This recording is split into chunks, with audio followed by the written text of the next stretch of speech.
Sabe, o cérebro que vai dormir hoje, ele não é fisicamente o mesmo cérebro que acordou de manhã. Uhum. Literalmente não é. Pois é. Cada nova informação que a gente absorve, cada problema resolvido ou, sabe, cada momento de atenção muito focada, deixa uma cicatriz anatômica real. Uma marca física mesmo. Exato. Historicamente, a gente sempre teve aquela tendência de imaginar a mente humana como um recipiente de vidro, tipo uma jarra, né? Sim, aquela ideia do arquivo passivo. Isso. A gente vai despejando a água nessa jarra, que seriam as informações, as memórias, os fatos. Aí o nível da água sobe, o conteúdo lá dentro muda, mas a jarra de vidro ela permanece completamente inalterada. É o famoso mito do hardware fixo, né? Exatamente. E a nossa missão nesta imersão profunda de hoje é justamente demonstrar que essa visão de arquivamento passivo é uma das maiores falácias da biologia clássica. A ciência mostra que o simples ato de aprender remodela a arquitetura do cérebro. De uma forma muito literal e tátil, inclusive. Muito. É uma discussão que atravessa a ponte entre aquele conhecimento teórico de uma biblioteca acadêmica poeirenta, sabe, e a biologia crua e elétrica que a gente vê na bancada de um laboratório. Então, bom, vamos desvendar isso. Vamos lá. Essa transição entre o que é abstrato e o que é orgânico é o centro de todo o debate aqui.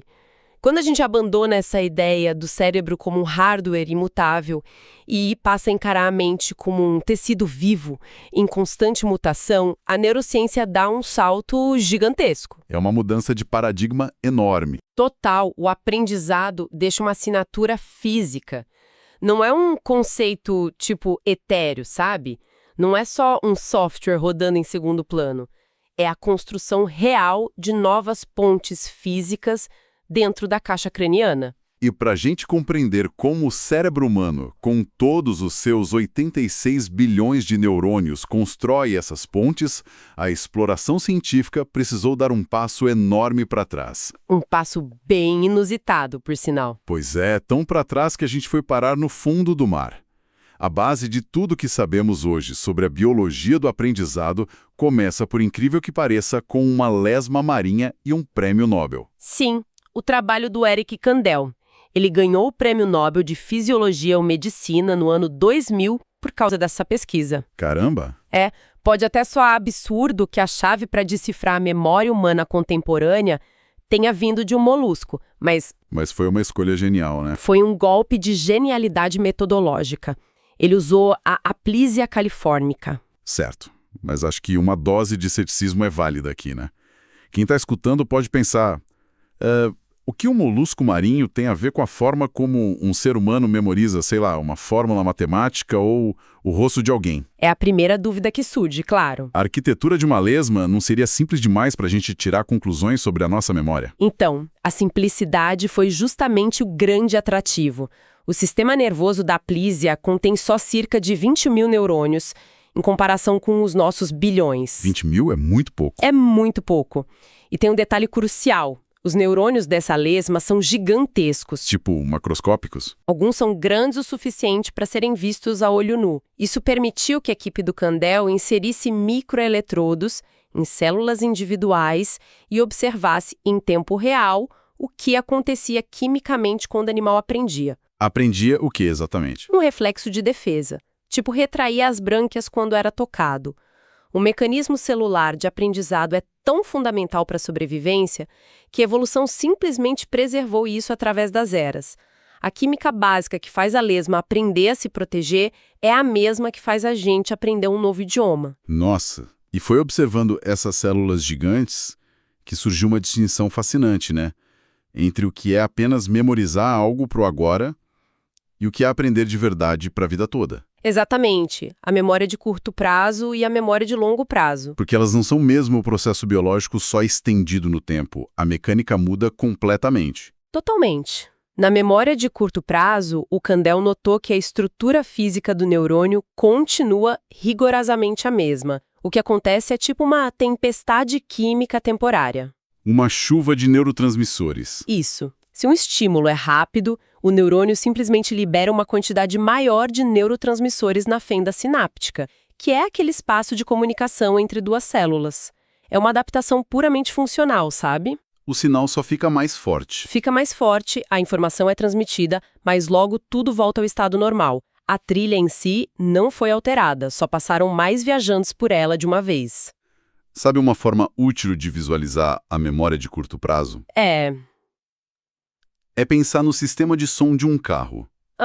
Como assim? Bom, se a pessoa precisa ouvir uma música com mais detalhes por um momento, ela simplesmente gira o botão e aumenta o volume do rádio. Ah, entendi. Os componentes do rádio são idênticos. O sistema elétrico é o mesmo. Os alto-falantes são os mesmos. Apenas o sinal elétrico temporário ficou mais forte. Mas a memória de longo prazo exige uma intervenção muito mais drástica, não é? Exige uma obra estrutural mesmo. Para que uma memória deixe de ser um eco químico temporário e se torne uma lembrança duradoura, o cérebro precisa sintetizar novas proteínas. Novas peças? Sim, e o mais impressionante, ele ordena o crescimento físico de novas terminações sinápticas, os chamados botões terminais. O neurônio literalmente estica novos braços para tocar nos neurônios vizinhos. Criando vias de comunicação que nem existiam antes. Exato. Trazendo para aquela nossa analogia do carro, a memória de longo prazo não é só girar o botão de volume. É abrir o painel do carro com ferramentas, soldar novos fios de cobre, instalar circuitos inéditos e, furar as portas para embutir caixas de som extras. Perfeito, o veículo ganha massa, né? Ganha componentes físicos novos. A arquitetura de comunicação foi expandida. É muito louco pensar nisso. Essa imagem traduz perfeitamente a descoberta. O Kandel provou que a neuroplasticidade significa que o aprendizado é um evento quase de construção civil. O neurônio A cria novos pontos físicos de ancoragem com o neurônio B. A rede se multiplica fisicamente. Mas isso obriga a gente a fazer uma pergunta fundamental sobre gerenciamento de energia. Sim, o gasto energético. Porque se a memória de longo prazo exige todo esse esforço anatômico absurdo de soldar novos fios, construir membranas, sintetizar proteínas, o corpo não faria isso para qualquer informação inútil. Com certeza não. O cérebro é economicamente muito conservador. Nós somos bombardeados por milhões de estímulos visuais e sonoros o tempo todo. Então, o que determina que uma informação específica merece que o cérebro, abra o painel e comece a obra estrutural, enquanto todo o resto é jogado fora? Essa é a grande barreira que separa o esquecimento da aprendizagem profunda.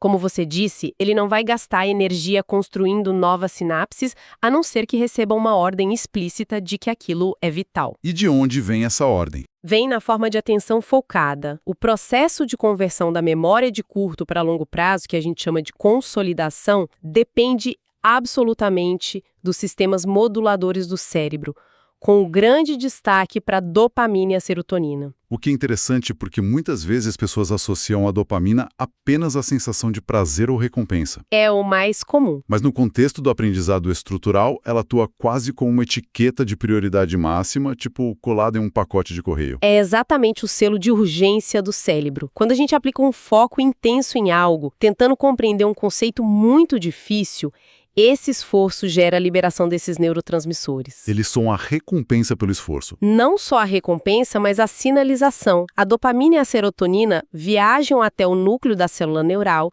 e avisam o material genético que aquela experiência não pode ser descartada de jeito nenhum. Avisam que a informação tem um peso para a sobrevivência, né? Isso. E aqui que a biologia celular parece até roteiro de ficção científica, sabe?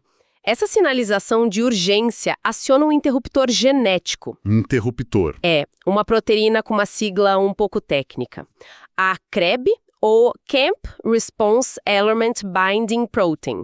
Mas assim, o nome importa menos que a função mecânica desse interruptor. A CREB seria o quê? O mestre de obras? Exatamente, o mestre de obras. Quando o foco libera a dopamina e essa dopamina ativa a CREB lá dentro do núcleo, essa proteína inicia a transcrição de genes que estavam adormecidos. Ela liga as máquinas. Ela liga as fábricas de RNA mensageiro da célula, que por sua vez vão sintetizar as proteínas necessárias para construir as tais novas sinapses. Sem a ativação da CREB não tem material de construção. E sem o material de construção, a memória morre em questão de horas. Pensando nessa cascata de eventos, A CREB é realmente o engenheiro-chefe de uma construtora. Tipo o peão da obra, que seria o neurônio recebendo a informação ali na ponta, ele não pode simplesmente começar a despejar cimento e levantar paredes por conta própria. Ele não tem autoridade para isso. Exato, ele precisa de uma ordem oficial. A dopamina é, o e-mail urgente da diretoria dizendo: aprove o projeto.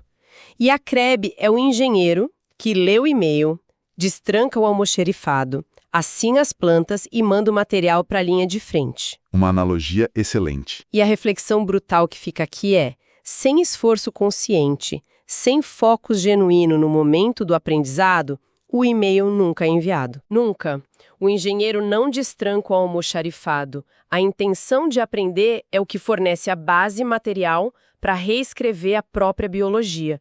O foco é a ferramenta física com a qual a gente esculpe a nossa rede neural. E a ausência de atenção garante que a informação evapore sem deixar rastro nenhum. Nem um rastro. Bom, a gente estabeleceu esse engenheiro-chefe lá num molusco de 20 mil neurônios, né? Mas dar o salto de uma plísia para a densidade de um cérebro de mamífero levanta algumas dúvidas. Levanta mesmo. São escalas muito diferentes. Nós temos áreas cerebrais altamente especializadas, redes massivas que interagem entre si. Como é que esse mecanismo celular de soldar pontes se traduz num circuito de memória de alta complexidade? Então, a transição desses estudos moleculares para redes maiores encontrou a resposta nos trabalhos de Tej Lomo e Timothy Bliss. Isso foi publicado lá em 1973. Eles estudaram o quê? Eles focaram no hipocampo de mamíferos, mais especificamente em coelhos. O hipocampo, para contextualizar, é a central de processamento de memórias, o polo onde as novas informações são filtradas e organizadas antes de irem para o armazenamento de longo prazo no córtex. Certo. E a metodologia deles envolvia aplicar estímulos elétricos diretamente nas vias neurais desses animais, né? Isso mesmo. Alguém pode argumentar que injetar eletricidade no cérebro de um coelho é uma intervenção totalmente artificial.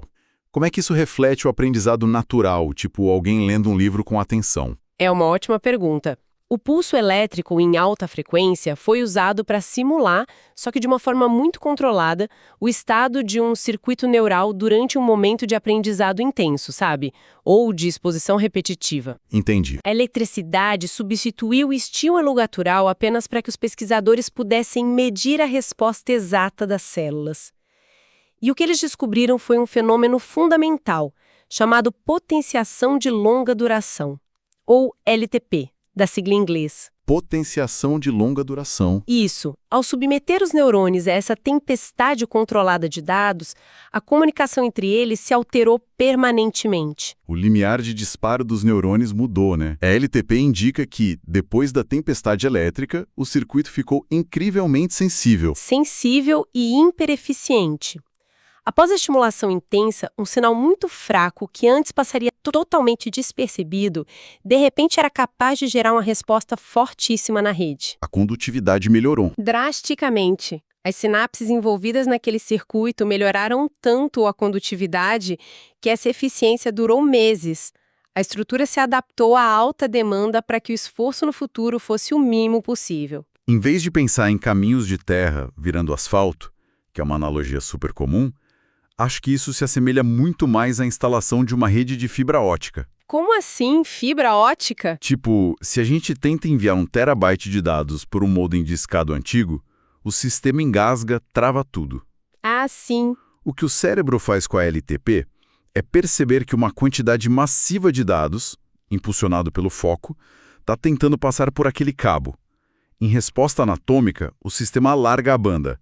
Ele converte o cabo de cobre velho em fibra ótica de alta velocidade. Nossa, é bem isso. No dia seguinte, a mesma quantidade de dados passa pelo circuito quase sem resistência.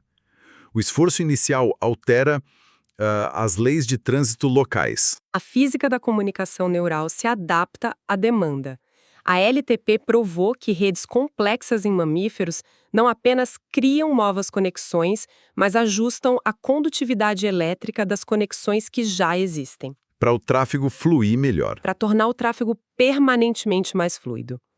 E o mais instigante dessa cadeia toda de descobertas é o que acontece quando a gente empilha anos e anos de LTP e de atuação da proteína CREB no cérebro de um ser humano adulto. No dia a dia, nas ruas. Exatamente. Aí a gente sai daquelas imagens microscópicas e vai para algo visível a olho nu, a transição da neurobiologia de bancada para as ruas de Londres. A pesquisa da doutora Eleanor Maguire, lá no ano 2000, que entregou a consequência macroscópica dessa engenharia toda. O famoso estudo com os taxistas londrinos. Esse estudo é um marco absoluto. Para entender a dimensão disso, a gente precisa compreender o que significa ser um motorista de táxi tradicional em Londres, os famosos Black Cabs. O treinamento deles é surreal. É apelidado de The Knowledge, ou o conhecimento, e é possivelmente o teste de navegação espacial mais rigoroso do mundo. A gente está falando de candidatos que passam em média de 3 a 4 anos circulando por Londres em pequenas motocicletas com pranchas presas ao guidão, memorizando freneticamente. Anos e anos só estudando ruas. O teste exige que eles decorem cerca de 25 mil ruas, avenidas e vielas, além de 20 mil pontos de interesse que vão desde grandes hospitais até estátuas minúsculas em pracinhas que ninguém conhece. É uma sobrecarga monumental de memória espacial forçada. E a doutora Maguire enxergou nessa categoria a população perfeita para testar uma teoria. Ela queria ver se o cérebro humano adulto, muito tempo depois de encerrada a infância, ainda era capaz de mudar fisicamente de tamanho. Ela fez ressonância neles, não é? Sim, ela submeteu dezenas desses taxistas a exames de ressonância magnética estrutural e comparou as imagens com o cérebro de pessoas comuns. E o alvo, novamente, era o hipocampo, a área responsável pelo mapeamento espacial. O salto investigativo aqui é contundente. Mas a dúvida natural que surge, sabe, ao ver uma área maior no cérebro de um taxista, é aquele clássico dilema de causa e efeito. O que veio primeiro, o ovo ou a galinha? Isso. Será que o hipocampo cresceu por causa do esforço absurdo de decorar Londres? Ou será que pessoas que já nasceram com hipocampos gigantescos tendem a escolher e ter sucesso nessa profissão? Como a Maguire resolveu essa falha lógica? A precisão do estudo dela reside exatamente em como ela derrubou essa objeção. Primeiramente, ela encontrou uma correlação cronológica inegável.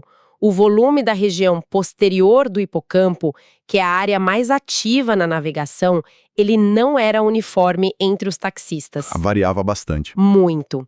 E o tamanho se correlacionava estritamente com o tempo de profissão. Um veterano dirigindo pelas ruas de Londres há 30 anos tinha um hipocampo posterior massivamente maior do que um taxista recém-aprovado no teste. Então não era de nascença. Se fosse uma característica de nascimento, o tamanho seria totalmente aleatório em relação ao tempo de serviço. E um detalhe que eu acho genial nas pesquisas que vieram depois foi a comparação com os motoristas de ônibus de Londres. Essa parte é fascinante. Porque os motoristas de ônibus também dirigem o dia inteiro pelo trânsito caótico, também passam pelos mesmos níveis de estresse, operam veículos pesados, mas o cérebro deles não apresentava esse crescimento no hipocampo.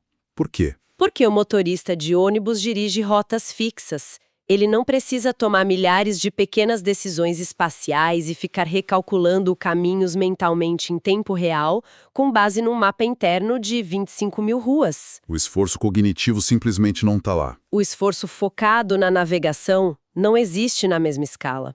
O resultado estrutural dos taxistas provou que o ganho de massa cinzenta macroscópica em adultos não resulta apenas de usar o cérebro, mas de forçá-lo a assimilar conhecimentos novos e muito densos. A parte posterior do hipocampo deles expandiu fisicamente para acomodar a imensa rede de fibras ópticas criadas ao longo de anos. Anos ativando o interruptor CREB, gerando LTP. Exatamente. Mas essa expansão física traz uma encruzilhada bem desconfortável para a ciência da época. O hipocampo aumentou de volume de forma mensurável. As células criaram milhares de ramificações. Só que, por mais de um século, a neurociência operou sobre um dogma de ferro, estabelecido por lendas como o Santiago Ramon y Cajal. A doutrina de que humanos nascem com todos os neurônios que jamais terão? Isso. A premissa era muito sombria. A partir da idade adulta, A nossa cota de neurônios seria fixa e o cérebro apenas sofreria uma morte celular lenta e irreversível. Como que uma região do cérebro cresce tão visivelmente se o sistema está operando com um banco de células que só diminui? Durante muito tempo, a explicação aceita para o crescimento de áreas como o hipocampo era de que apenas as conexões, sabe, os botões terminais e os vasos sanguíneos ao redor, cresciam e ocupavam mais espaço. Só as vias aumentavam, mas não o número de células? Isso, admitir que novos neurônios pudessem nascer em um cérebro adulto era quase uma heresia científica. Muitos pesquisadores tiveram as carreiras questionadas só por sugerirem a possibilidade. O tecido cerebral maduro era considerado um ambiente inóspito, quase árido, incapaz de gerar vida nova. E a quebra desse paradigma árido é onde entram pesquisadores como Elizabeth Gould e o Fred Gage, no final da década de 90. Sim, com as descobertas sobre a neurogênese adulta. O fato documentado de que áreas específicas, principalmente uma região profunda do hipocampo chamada giro denteado, funcionam como verdadeiras incubadoras, fabricando milhares de neurônios novos todos os dias. O estilhaçar desse dogma alterou tudo. A Gould e o Genge não apenas provaram, usando marcadores químicos bem sofisticados, que novas células estavam nascendo, mas revelaram uma dinâmica surpreendente. O simples fato do cérebro adulto fabricar neurônios novos não significa que eles vão sobreviver. Essa é a armadilha do processo, né? Porque se fabricamos milhares de células novas, por que a nossa capacidade cognitiva não aumenta infinitamente por padrão? A resposta está no ambiente brutal em que essas células nascem. Os neurônios recém-nascidos são como órfãos em uma metrópole caótica. Caramba, eles têm cerca de algumas semanas para migrarem do local de nascimento e tentarem se integrar em uma rede de comunicação funcional. Eles precisam estender seus axônios e dendritos, precisam fazer conexões e, se não encontrarem uma rede ativa que os integre, ocorre um processo de morte celular programada, a apoptose. O cérebro faz uma faxina rigorosa das células ociosas. É um sistema impiedoso de use ou descarte. E o mecanismo de salvamento é exatamente o ponto focal dessa nossa discussão.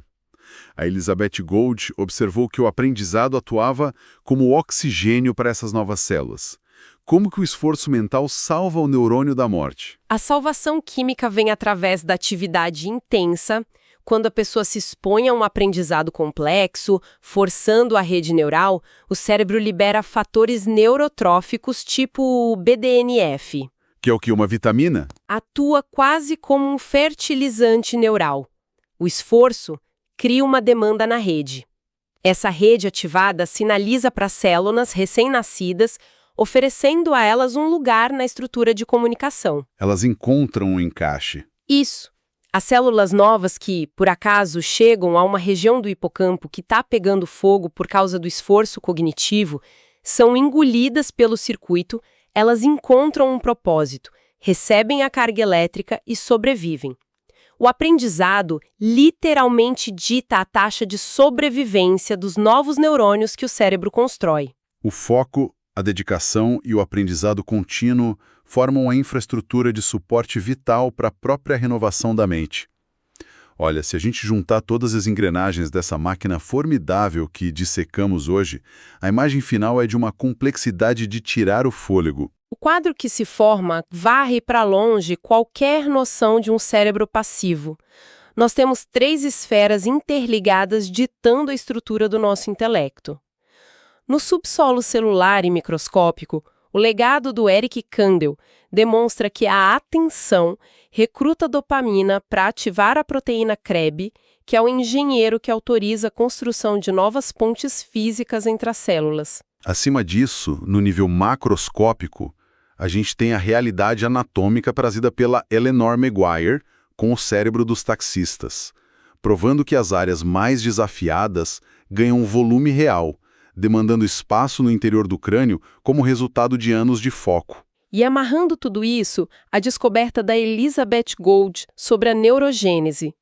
onde o esforço intelectual atua não apenas para forjar novas pontes, mas como a única salvação para os neurônios recém-nascidos, garantindo que essas células novas não morram na escuridão, mas se integrem à arquitetura do pensamento adulto. O cérebro humano está sob constante reconstrução guiada inteiramente pela forma como nós o desafiamos. Sem dúvida. O impacto real disso derruba de vez aquela desculpa de que o cérebro envelhece e não aprende mais. O hardware é flexível, o material de construção está disponível diariamente e as ferramentas de engenharia genética estão lá a postos em cada célula, esperando uma ordem de serviço. O poder está na intenção. E a visão que a gente retira dessa soma de descobertas biológicas vai muito além da ciência pura.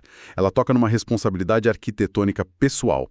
Porque se a anatomia cerebral se remodela ininterruptamente baseada nas ordens que recebe, o que significa que finalizamos cada dia com tecidos e redes fisicamente distintas das que possuíamos ao despertar, a provocação inescapável para quem está escutando é: que tipo de cérebro estamos construindo para amanhã através das coisas nas quais decidimos focar vigorosamente hoje? É uma consideração essencial sobre onde depositamos o nosso esforço diário. Fica aqui o nosso convite à reflexão, à busca por estímulos mais profundos e à construção incessante do pensamento.